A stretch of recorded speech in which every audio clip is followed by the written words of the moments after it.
Samantha Bee is apparently back from, I think she took a break from doing her show. You can tell because of the aroma of bitch that fills the studio at TBS. Pungent. She is, I believe, the worst offender of completely taking clips out of context. She did it this week. Well, first, let's watch her set it up. First, after briefly banning Kellyanne Conway for being a flaxen-haired fountain of lies, CNN let her back through the gates straight into Jake Tapper's cage. And they haven't fed him this week. Oh, so catty. She's a strong woman. What was she talking about that was so it was just such an epic fail for Kellyanne Conway? Here's the montage she showed her audience.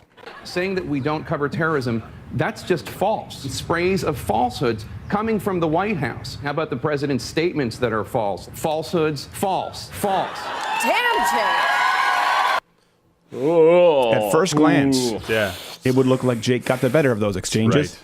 Now, it's easy to look as though you mopped the floor with someone when you don't show any of their responses. It's like arguing with a kung fu doll. Here's the thing with this. Taking someone out of context, we get this a lot. They go, you edited a clip, you edited a video. We get that a lot when we do hidden camera videos. Yeah.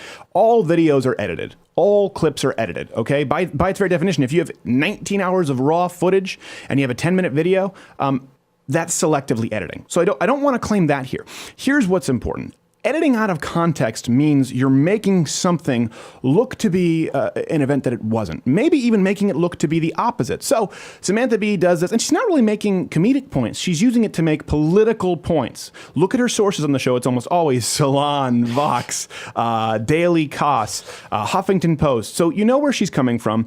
No context was provided. Here is how Kellyanne Conway answered those. You didn't even see the questions. You just saw accusations of false, but you tell me if it looks like an owned.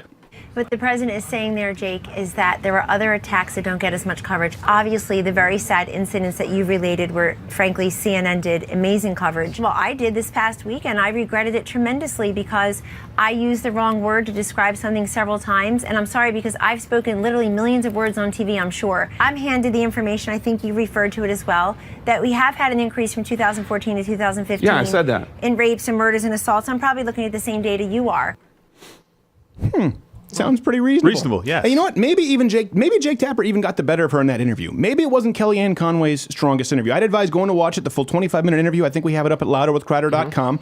But it certainly wasn't an owning. No. Smackdown. And one could say that's an isolated incident, but in the very same show, I would argue, taking out of context. Minutes later, Samantha Bee presented the debate between Senator Ted Cruz and Senator Bernie Sanders as going down like this. I disagree with Ted, who wants to give incredible tax breaks to millionaires and billionaires. When my dad went to Texas in 1957, when he was 18, he couldn't speak English. Incredible tax breaks to the top 1%. Okay. And Bernie's solution, I'm reminded of an old Saturday Night Live skit with Christopher Walken, where they're playing in a band and he keeps ringing the cowbell. Now, that being said, Ted Cruz did make that joke sound incredibly serious. He did. It was very poor delivery. I'll give him that. Now, why did the chicken cross the road? Vote for me. So I'll give her that. But here's the thing. They tried to make it seem as though Bernie was substantive. That's probably the one time Bernie ever referenced numbers, right? It was the top 1%. Yeah, it's not really a fact as much as just a figure. And they try to make it sound like Ted Cruz was nonsensical and just going off on tangents as though it wasn't clearly Bernie Sanders looking like someone trying to escape the old folks' home. Or just wandered in playing Pokemon Go. He didn't make it out, by the way. No. He's still there. No. Where's Jigglypuff? Hashtag pray for Bernie. Hashtag pray for Bernie. So this is important to note because even impartial observers said, you know what, this was not a good showing for Bernie, which shows you that Samantha Bee can't even be honest in her assessment. We genuinely try to be honest here, at least object. And I know we all have inherent biases. So I'll forgive that. But the proactive editing, if you watch her show all the time, and then afterwards she does something so dishonest, trying to give herself a pat in the back, watch. I can honestly say I would give my left tit to have either one of you wonderful mansplaining pricks in the White House right now. Right, and everyone cheers. This is why Donald Trump should not apologize. This is why conservatives out there should not apologize.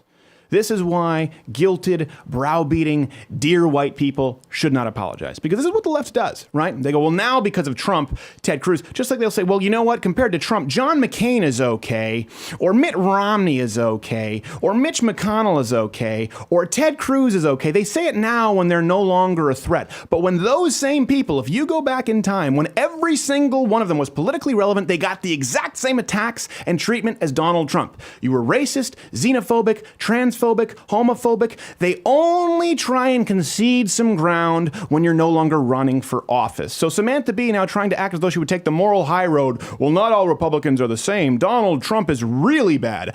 I could have been okay with Ted Cruz. Well, here's what she actually had to say about Ted Cruz. Who is Ted Cruz, and why is he so hated, and how come he always looks like he's covered in a glistening layer of slime, even though we know that can't possibly be true? Does Ted believe in dominionism? I hope not. It certainly contradicts that book he memorized in high school while no one was having sex with him. Even God cannot stand to have a direct conversation with Ted Cruz. By the way, after that, she volunteered her time for an anti-bullying campaign. It wouldn't be so hard to swallow if you knew they didn't just turn around and, I can't believe that our president said p***. God literally hates Ted Cruz. You said a naughty word. And this is something this is what we streamed. You were both there. You were both there. Yeah, absolutely. I was mostly there, and not after the fifth beer. We live streamed the entire debate. The entire debate. And we encourage people to watch we did it with every single presidential debate and primary debate. And we left it all up. We didn't just cut the highlight reel for you. And you know what that means? Is we can't hide in the kind of dishonesty that the left does. No. If we watch an entire debate, for example, if we watch the whole debate, and if Bernie Sanders really mopped the floor with Ted Cruz, we would have to go, well, this is not a good day for Ted. You know why? Because we would look silly if we simply lied to you. Are you going to believe me, or you're lying eyes and ears? So we provide as much context as possible, and it keeps us somewhat accountable. And this shows you, again, the left is a system of ideas and certainly a political platform today that relies on giving you less information. It relies on keeping you in the dark. It relies on not informing you as to how economics work, on not informing you as to how taxes are procured. It relies on not informing you as to how expensive healthcare is. It relies on less information, whereas the Big Ten, I don't even say conservatism, but conservatism, libertarianism, whatever Dave Rubin ism, actually requires more information and that you keep us accountable. I don't know. Maybe it's just me. Hey, if you like this video, subscribe by clicking the button that says subscribe. If you're not aware of it now, there's no way you're learning the internet at this point. I'm not going to help you. But this was clipped from my daily show, available exclusively to lotterwithcreditor.com/mugclub members. If you're a student, military, or veteran, enter in that promo code. It's less than $6 a month, and you get daily content. No more clips, plus this hand-etched mug. Oh, when I feel it, I got a chill like on the inside.